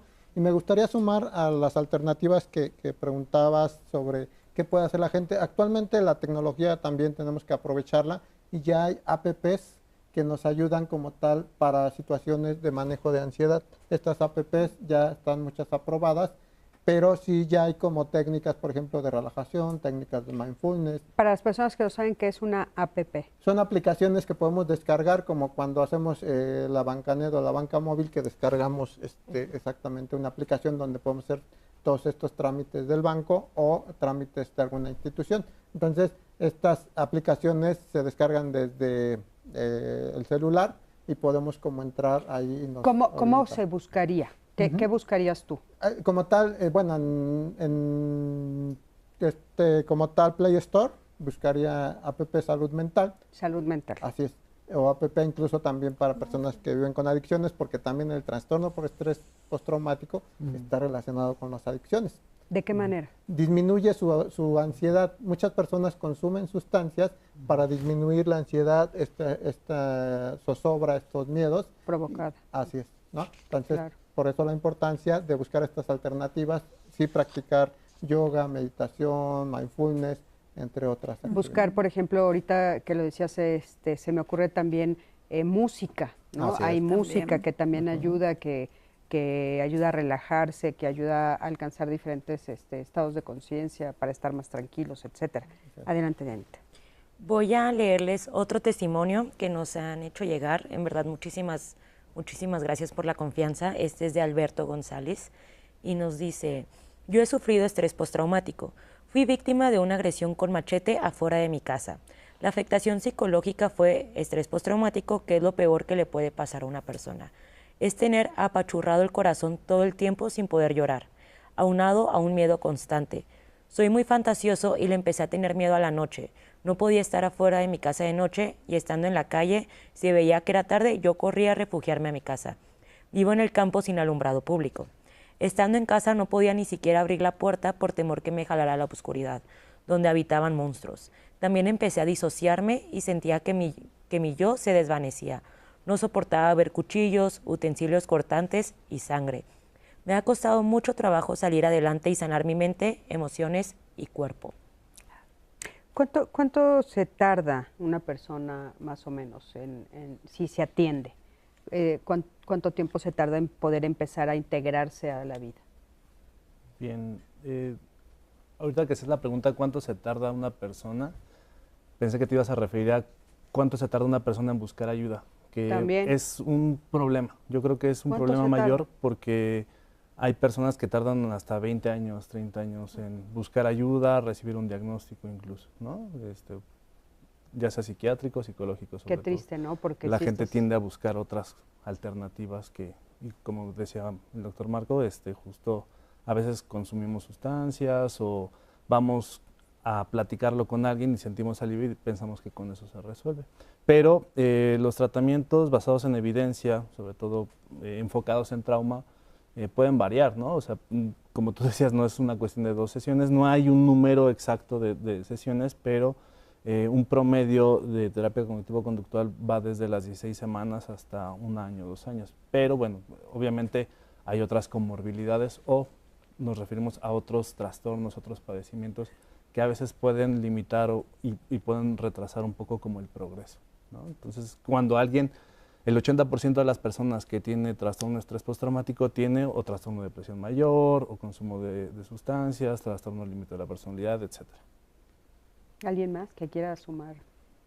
O sea, obviamente está muy difícil decir en 2 sesiones, ya dijimos que eso es imposible, pero un poco nos están preguntando, o sea, ¿cuánto tiempo puedo tener de esperanza para decir, bueno, me reintegraré un poco mejor a mi vida? ¿1 año?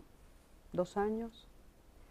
Puede ser que haya cambios en unos meses. Puede ser que en 2 meses ya la persona empiece a atreverse a hacer cosas que antes no hacía.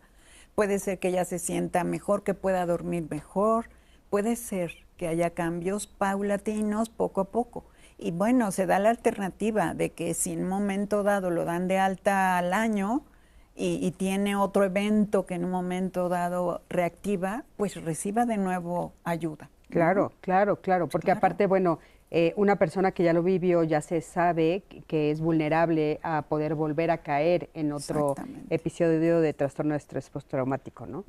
Y por eso la importancia de esta capacitación que les comentaba de MHGAP, porque esta capacitación que da la CONASAMA da atención primaria. ¿Para qué? Para que los profesionales, maestros, educadores de primaria, secundaria, preparatoria, puedan como ir teniendo un eje de por dónde está el problema y poder canalizar de forma adecuada, porque el problema es exactamente que se tardan años en acudir a atención, por el estigma, por todo lo que ya sabemos, la discriminación, porque todavía se cree que estamos locos y vamos al psicólogo o al psiquiatra, y entonces esto de alguna forma retrasa que busquen ayuda, y como les decía hace rato, el problema es que van avanzando, los problemas se van sumando, ¿no? Cada vez evoluciona más y más y más problemas, por eso la importancia de ser humilde, aceptar ayuda y buscar ayuda. Sí, claro, porque aparte vas lastimando tus relaciones y entonces ya cuando logras superar el trauma, cuando logras superar el proceso para quitarte el trastorno de estrés postraumático, hay que empezar a sanar todas las relaciones que ya rompiste, ¿no? Primero empezando por la tuya, pero todas las que ya rompiste. Adelante, por favor. Tengo una pregunta de Magda que dice: si nuestro hijo pequeño pasa por este trastorno por violencia familiar, ¿a dónde llevarlo si la mamá no puede pagar un terapeuta? La importancia, otra vez, la CONASAMA, está la línea de la vida, 800-911-2000, donde pueden ser orientados de forma gratuita por profesionales, psiquiatras, psicólogos, que también pueden orientarles, y los ECOSAMA que hay en todo el país, ahí les van a dar la dirección más cercana de este Secosama para que puedan acudir con este menor. O sea, si viven fuera de la Ciudad de México, de las ciudades grandes donde existen, entonces pueden llamar a la línea de la vida y ahí los van a canalizar y les van a decir a dónde pueden acudir. Exactamente. Estaban diciendo la importancia de buscar a personas profesionales que tengan cierta característica. ¿Qué podrías decir? Sí. ¿Cuál es la terapia que más ayuda? Digo, más allá de las posturas, lo que la evidencia dice, lo que recomienda, por ejemplo, la APA, la OMS, son las terapias enfocadas en trauma de corte cognitivo-conductual.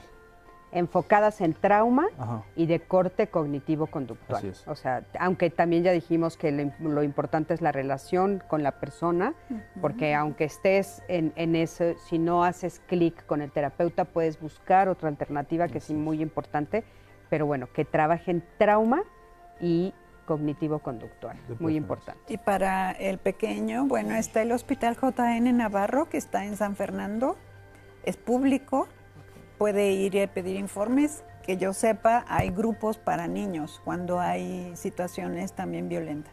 Muy importante. Muchas gracias. Muchísimas gracias. Y todo esto va a estar, por supuesto, en las redes de Diálogos en Confianza para que ustedes las puedan consultar.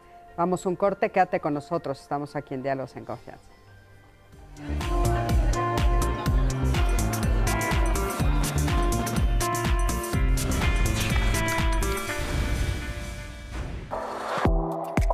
Los derechos comunitarios son el punto número 6 de la Cartilla de Derechos de las Mujeres.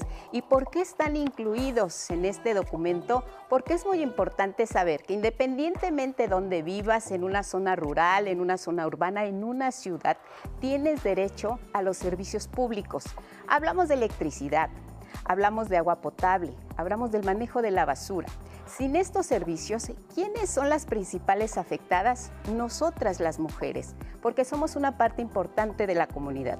Y también dentro de esta comunidad tenemos que tomar decisiones, tenemos derecho a ser escuchadas y sobre todo a participar. Si el municipio, si la alcaldía, si la misma comunidad nos niega esta posibilidad, están violentando nuestros derechos. Es por ello que tenemos que conocerlos y ejercerlos, pero sobre todo defenderlos. Una manera de defenderlos fue cuando las mujeres pudieron obtener un título de propiedad. La tierra siempre la hemos cuidado, la hemos cultivado. Y además, gracias a eso, hoy las mujeres tienen derecho a acceder a un título, son dueñas de la tierra que trabajan. Y todo ello está incluido en estos derechos. Hay que conocerlos y sobre todo, defenderlos y ejercerlos. Conoce la Cartilla de los Derechos de las Mujeres para que sepas de qué manera en tu comunidad te puedes hacer escuchar.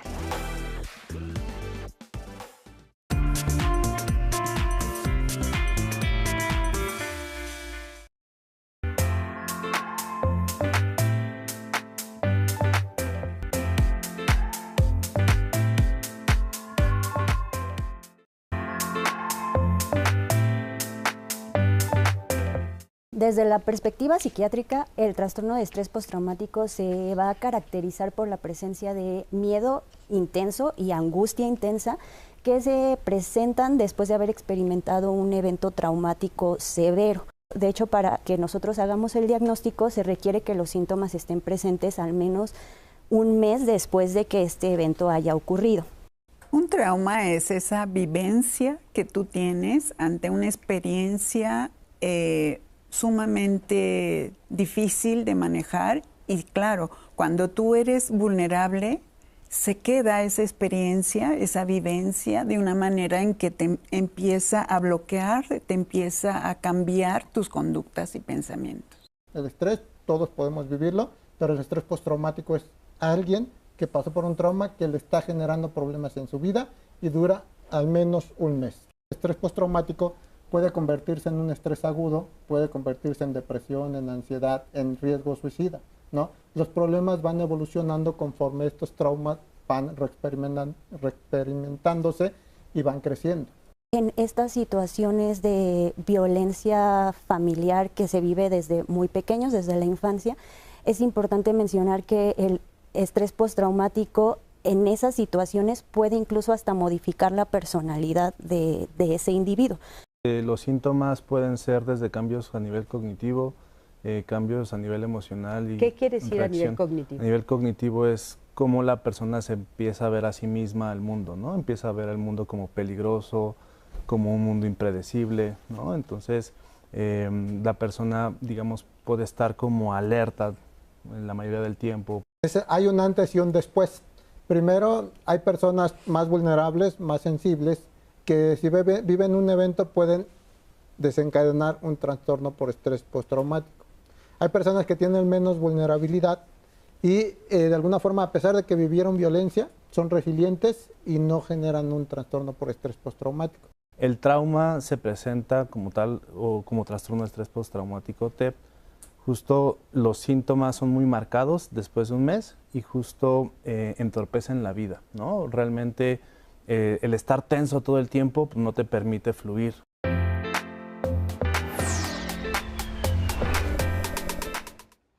Bueno, pues ya estamos aquí de regreso. Este es el último bloque para, pues bueno, responder a sus dudas, comentarios que tienen sobre el trastorno de estrés postraumático.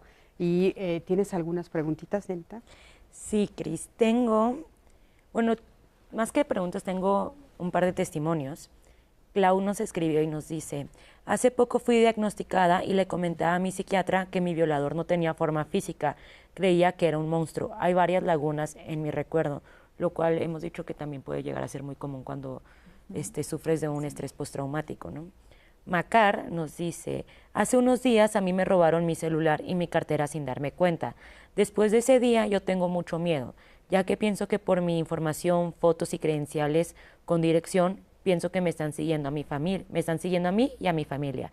Tengo ansiedad y en todos lados que veo a personas con tatuajes, pienso que son esas personas.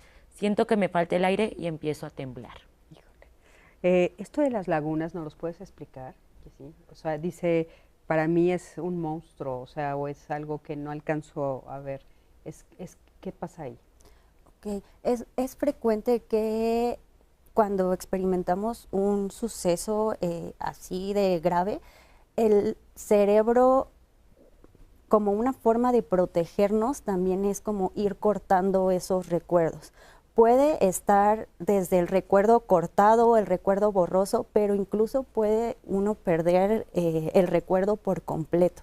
Entonces se van generando como estas lagunas mentales y más tarde la forma que tiene el cerebro para recordarlo es ir llenando esas lagunas. Entonces las puede rellenar de muchas maneras, en este caso pues dándole como esta interpretación de que es un monstruo o demás, sobre todo si no se tiene como el recuerdo completo. Y dices que es una forma del cerebro de protegernos. ¿Nos protege de qué? De ese temor, de ese miedo, de todas estas sensaciones desagradables, incluso de la sensación de indefensión. Okay. Para que podamos seguir viviendo. Sí. Okay. O sea, nuestro cerebro nos ayuda.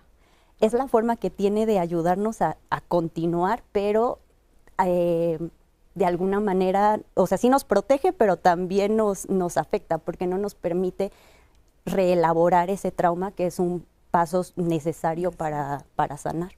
Por ejemplo, Cris, perdón, es que tengo justo una llamada que se relaciona a esto que estamos diciendo. Claro. Es de Lilia, que dice, hace 23 años me asaltaron y me golpearon horrible. Tuve un traumatismo cráneoencefálico y estuve 2 años en rehabilitación. Debido a este suceso, puedo contarles que gracias a Dios no tuve estrés postraumático, ya que olvidé todo lo que pasé, desde los golpes hasta creo que de un abuso sexual, porque realmente no recuerdo nada. Y eso fue lo que me ayudó a salir adelante, pues sí sufrí por la recuperación, ya que quedé en silla de ruedas, pero volví a aprender a caminar, volví a hablar y sobre todo volví a ver a mis hijas. ¿Esto se puede relacionar con lo que estás comentando? Sí, justo. Y ahí, bueno, hay varios factores. Puede ser el estrés postraumático, puede ser la pérdida de memoria por el traumatismo craneoencefálico, por las complicaciones médicas, pero hablando de esta pérdida de memoria, esto también tiene que ver con que a veces los síntomas no se presentan luego, sino después de muchos años llega algo que que activa ese recuerdo y es cuando los síntomas se desencadenan. Entonces, qué bueno que esta persona no desarrolló estos síntomas de estrés postraumático y en este caso podemos decir que esa falta de memoria pues sí la protegió. Claro, durísimo. Porque aparte dicen, creo, ¿no? Ajá. Que pudo haber sido. Entonces, híjole, muchísimas gracias. Quiero decirles que estoy muy conmovida con todos sus testimonios. Les agradecemos profundamente, profundamente la confianza que tienen. No nos frenamos a desarrollar a profundidad algunos de ellos porque lo que nos dijeron es muy fuerte, son traumas muy fuertes. Ustedes escucharon algunos, violaciones multitudinarias, esto que acabamos de ver ahorita, porque estamos hablando del trastorno de estrés postraumático, no realmente de los eventos, pero sí quiero mandarles un fuerte abrazo y decirles que estamos con ustedes y que sobre todo agradecemos la confianza y la oportunidad que nos dan a través de sus testimonios de poder desarrollar estos temas. De veras, muchísimas gracias. Y quiero que nos acompañen a ver la siguiente entrevista con Cintia Alvarado. Ella es psicoterapeuta cognitivo-conductual. Ella nos da técnicas prácticas para manejar el estrés justamente después de un trauma, que es lo que estábamos diciendo. ¿Qué podemos hacer en la intimidad de nuestros hogares, con nosotros mismos tal vez, para poder empezar a sanar? Acompaña. Cuando nosotros queremos evitar a toda costa el volver a experimentar un suceso como el que vivimos, por lo amenazante que es, aun cuando ya no esté la amenaza presente, se vive como si fuera real en ese momento. Un elemento crucial es intentar no evitar las circunstancias que nos recuerdan el evento. Es una situación complicada, lo sé, pero para poderlo hacer nos podemos valer de herramientas como, por ejemplo, realizar ejercicios de respiración. Nosotros tenemos al alcance ya actualmente diversas aplicaciones que nos pueden servir para poder practicar ejercicios de mindfulness, en donde nos va a permitir poner los pies en la tierra en este momento en el que nos encontramos y darnos cuenta de que no estamos viviendo nuevamente esa situación amenazante. Nos pueden servir ejercicios de regulación como, por ejemplo, realizar algún ejercicio, sobre todo conectar con una red de apoyo. De hecho, lo más recomendado y lo que reduce el índice de afectación o el grado de afectación de un trauma es que de manera inmediata, si la persona después de presentar el evento traumático recibió algún apoyo, si su red de apoyo lo está conteniendo y si consigue dar una resolución adecuada a la situación que experimentó, es menos factible que vaya a desarrollar sintomatología que lo vulnere o que lo llegue a desadaptar. Entonces, ejercicios de regulación, técnicas de relajación, de respiración y sobre todo esto encauzado a no evitar cualquier elemento o ingrediente que me active a mí en lo personal. Por eso si combinamos el no dejar de hacer actividades a causa del trauma y ejercicios de autorregulación, pues creo que es una combinación que nos puede servir muchísimo para no dejar que se hagan grandes los síntomas. Conócete y en cuanto tú notes que algo te está moviendo de tu zona regular de respuesta o de cómo sentirte, acude con algún especialista de la salud mental, con un psiquiatra, con un psicólogo, para poder descifrar qué es lo que está ocurriendo y si la presencia de algún trauma es el detonante de todo ese grupo sintomatológico que tú estás presentando. Muchísimas gracias. Qué importante lo que nos dice y me llama mucho la atención esto de enfrentar el miedo, ¿no? Que muchas veces es justo el paso más difícil, pero insisten hoy en el programa de hoy y la especialista que acabamos de ver de la importancia de enfrentarlo para superarlo. ¿Cuántas veces hemos dicho eso? No hay que vivir las emociones para entonces poder superar, o sea, poder traspasarlas, poder vivirlas, experimentarlas y cruzarlas. Qué importante. Y bueno, tienes un comentario. Sí, les voy a leer otro testimonio y justo como decía Cris, siempre agradecemos la confianza de que nos escriben, que nos cuentan su historia, entonces siempre estamos muy agradecidos por toda la confianza. Lupita nos escribió y nos dice: apenas me estoy dando cuenta que tuve estrés postraumático después de un asalto en el transporte público en el Estado de México. Iba de trabajo a mi casa en la tarde y se subieron al transporte a asaltar. Fue para mí muy impresionante y dejé de usar el transporte público. De ahí siempre estuve muy nerviosa. A los años mejor decidí emigrar del lugar. Ahora, donde vivo es una ciudad que se percibe más segura, pero nunca he estado en tratamiento para el estrés postraumático, ni sabía que podía tener eso. Y voy a leer otro que tengo anónimo, que nos llamaron y dice: tengo 78 años, estuve en tratamiento por 10 años, pero si uno no pone su parte, cualquier apoyo no sirve de nada. Qué importante, porque por la edad que ella nos está diciendo, o él, no sé Nos está hablando de que tomó la decisión a una edad avanzada, donde a veces las personas están más reticentes a aceptar un tratamiento, ¿no? Y la importancia de, no importa qué edad, poder aceptarlo. ¿Algún tema que sientan que quieren completar? Ya estamos al final del programa. Si no, pues empezamos con las conclusiones. ¿Alguna cosa que se les haya quedado en el tintero? ¿No? Pues, conclusión, por favor. Lo importante es que siempre busquen ayuda, no solamente con sus familiares, que siempre es la primera red de apoyo. Además de eso, hay que buscar un especialista si se identifican con estos síntomas de tener pensamientos, recuerdos intrusivos, pesadillas, sentirse tenso todo el tiempo, estar muy hipervigilantes, ¿no? Entonces hay que buscar ayuda y pues bueno, pues siempre es importante abrirse pues con los familiares, porque siempre la parte del apoyo primario siempre es una variable que va a ayudar en que estos síntomas no evolucionen o no escalen más. ¿Crees que todavía hay pues como un tabú en torno a hablarlo? Sí, porque justamente a veces te puedes topar con, bueno, no pasa nada, o a fulanita le pasó peor, o piensa que pudo haber sido más grave, etcétera, ¿no? Entonces, a veces esos tabús te limitan, porque si tu primer acercamiento es abrirlo y lo primero que recibes es una crítica, pues lamentablemente a veces te limitas más a hablarlo. Claro, y ese sí es un tema de género, así es que dejar que los hombres hablen, muy importante, y puedan contar lo que están viviendo. Adelante. Yo concluiría que es muy importante permitirnos ser vulnerables, o sea, aceptar esta vulnerabilidad. Muchas veces cuando experimentamos estos eventos, la tendencia es como a culparnos o a querer ocultarlo. Incluso las personas llegan a sentir como que están marcadas o como que los demás saben lo que les ocurrió.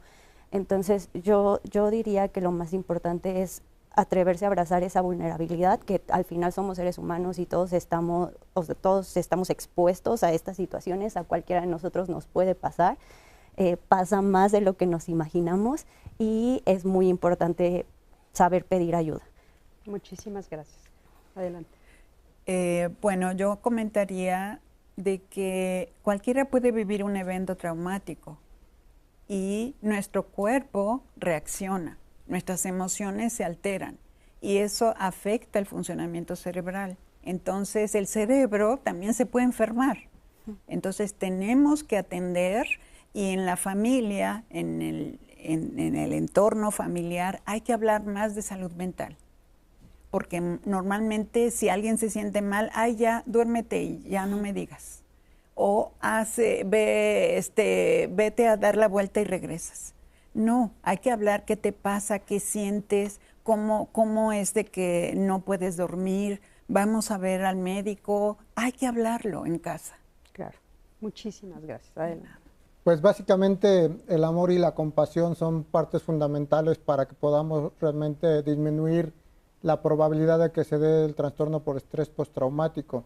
¿A qué me refiero? Que papás, tíos, abuelos, seamos más amorosos, más cariñosos, seamos menos violentos, o más bien no seamos violentos con los niños y los adolescentes, expresemos todo el amor, todo el cariño que sentimos hacia ellos, fortalezcamos su autoestima, busquemos ayuda para ayudar a nuestros hijos. Si vivimos violencia, si vivimos maltrato, es importante que rompamos esos círculos y empecemos a generar relaciones más funcionales con nuestros hijos, nuestros familiares, nuestras parejas y nuestro entorno en general, porque esto va a permitir que cualquier problema de salud mental sea menos grave. Muchísimas gracias. Yanita, adelante. Fíjense que les voy a hacer una pregunta así rapidísima porque me acaba de llegar y que me parece interesante, que es de Lourdes, porque dice si se puede considerar como trauma la pérdida de las personas, porque hemos hablado de sucesos como terremotos, asaltos y así, pero ella nos cuenta que su sobrina no puede dormir por la muerte de su abuelo, que si eso le puede generar un estrés. Exactamente, las pérdidas son de muchos tipos, pero las pérdidas de un ser querido definitivamente se vuelven un trauma. Inclusive cuando puede ser una pérdida amorosa. Sí, también. Sobre todo cuando la parte abrupta, que es inesperada, es cuando se genera más el tema del trauma, cuando es totalmente inesperado como tal. Muchas gracias. Y yo les quiero invitar a que no se pierdan el programa de mañana, que van a hablar sobre México y la Agenda 2030, como qué papel juega la ciudadanía y las instituciones y los gobiernos para llegar justo a esta Agenda 2030, que representa ya un compromiso global para erradicar la pobreza, reducir las desigualdades y proteger el planeta. Y Cris, que se queden con nosotros en la señal de Canal 11, porque en Aprender a Envejecer van a hablar sobre el tema Estira y fortalece tus piernas, para que se queden ahorita en la señal del 11. Por supuesto que sí. Muchísimas gracias. Gracias a los cuatro por haber estado aquí. Gracias a ti, que siempre estás del otro lado de la pantalla. Yo soy Cristina Jáuregui y te invito a que la próxima semana te quedes con nosotros, porque vamos a hablar de disfruta el presente sin sentir culpa. Hasta luego y muchísimas gracias.